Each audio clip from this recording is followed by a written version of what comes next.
Assalamualaikum, salam sejahtera kepada adik semua, moga bahagia.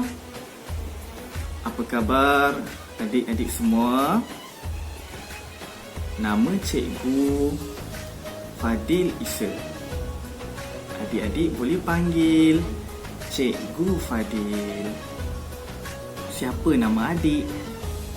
Dan berapakah umur adik? Bagus. Kalau dah bersedia, katakan yes, yes, yes. I am ready. Macam itulah, bagus. Cikgu sayang adik. Sangat bagus, sangat bersemangat. Alhamdulillah. Baik, murid-murid tahun 1, kita akan terus masuk ke unit yang ketiga, benda hidup dan benda bukan hidup. Okey, kenapa kita terus belajar unit 3? Kerana muallim nak bagi awak kefahaman dahulu berkaitan dengan konsep-konsep asas. Barulah kita mula belajar kemahiran proses sains dan lain-lain. So, benda bukan hidup, apa yang kita akan belajar adalah kita akan cuba banding dan bezakan benda hidup dan benda bukan hidup. Selain itu, kita akan cuba belajar membuat urutan contoh-contoh benda hidup mengikut saiz. Lihat di muka surat 18 dan 19, boleh lihat di buku teks masing-masing, muka surat 18 dan 19.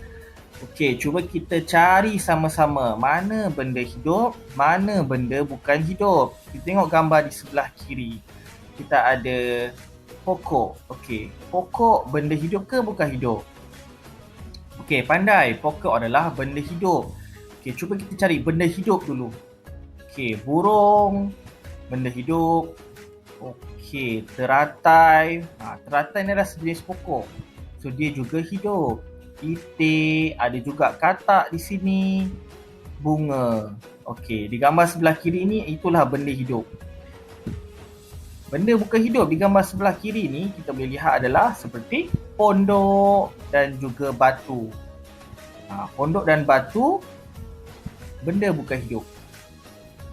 Seterusnya kita lihat di gambar sebelah, kita tengok benda yang hidup dulu. Okey, anak patung. Okey, anak patung bukan hidup. Yang hidup di dalam gambar ni adalah manusia dan juga kucing yang comel ni. Ini sahaja benda hidup di gambar sebelah kiri ni. Manakala lain seperti kapal terbang, kereta, anak patung, tong sampah dan bangku tidak hidup. Jadi kenapa mereka diklasifikasikan tidak hidup? Kenapa teratai, itik ni diklasifikasikan sebagai hidup? Okey, dia ada ciri-ciri dia dan mereka wajib ada semua. Benda hidup wajib ada semua ciri-ciri ni. Dia tak boleh tinggal satu pun. Kalau sekadar bergerak sahaja, tak boleh kata benda tu hidup. Contoh kereta. Kereta pun bergerak. Adakah kereta benda hidup? So, kereta bukan benda hidup. Sebab apa? Kereta tidak memerlukan air dan makanan. Lihat sini memerlukan air dan makanan. Macam zirafah ni tengah minum air. Macam adik tu dia tengah minum air, tengah makan. Pokok pun sama, memerlukan air untuk hidup. Seterusnya, benda hidup semuanya bernafas.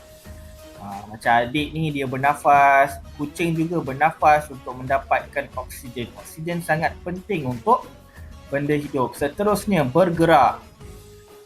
Kita boleh bergerak, Niha main bola sepak, burung tu bergerak, harimau pun boleh berlari. Pokok, nampak macam pokok tak bergerak. Tapi sebenarnya pokok ada pergerakan. Di mana kita ambil contoh mudah, pokok semalu. Pokok semalu apabila dia sentuh daunnya, dia akan bergerak dan menutup daunnya. Ciri yang seterusnya wajib ada pada benda hidup adalah membiak. Di mana pasangan ibu bapa ni, ibunya akan melahirkan anak. Seterusnya arnab juga, bila dipasangkan jantan dan betina, akan melahirkan anak-anak arnab yang ramai. Lihat di sini ada contoh pokok pisang. Ada pokok pisang yang besar dan ada anak pokok pisang di sekelilingnya. Ini merupakan contoh ciri benda hidup yang membiak. Dan yang terakhir, ciri terakhir yang wajib ada pada benda itu untuk diklasifikasikan hidup adalah membesar. Kalau kita lihat kita sendiri, kita mula daripada bayi. Kita mula daripada bayi, kemudian selepas 4 tahun, 5 tahun, kita akan dipanggil kanak-kanak. Kemudian selepas 10 tahun, kita akan dipanggil dewasa. Kita makin lama makin tinggi, makin lama makin besar. Seterusnya, terlihat di sini untuk contoh haiwan, dia bagi contoh sini, contoh apa ni? Pandai, contoh ayam. Okey, mula-mula telur, kemudian telur itu menetas menjadi anak ayam. Kemudian anak ayam makan, besar, jadilah ayam dewasa. Seterusnya kita lihat pokok pula. Okey, pokok, macam mana asal pokok? Pokok asal dia daripada macam-macam cara, antara contohnya adalah biji benih. Kita tanam biji benih itu dalam tanah, biji benih bercambah, melahirkan anak pokok, dan setelah beberapa minggu atau beberapa tahun, dia akan menjadi pokok dewasa. So adik-adik kena ingat ciri benda hidup. Yang pertama apa? Yang pertama bernafas.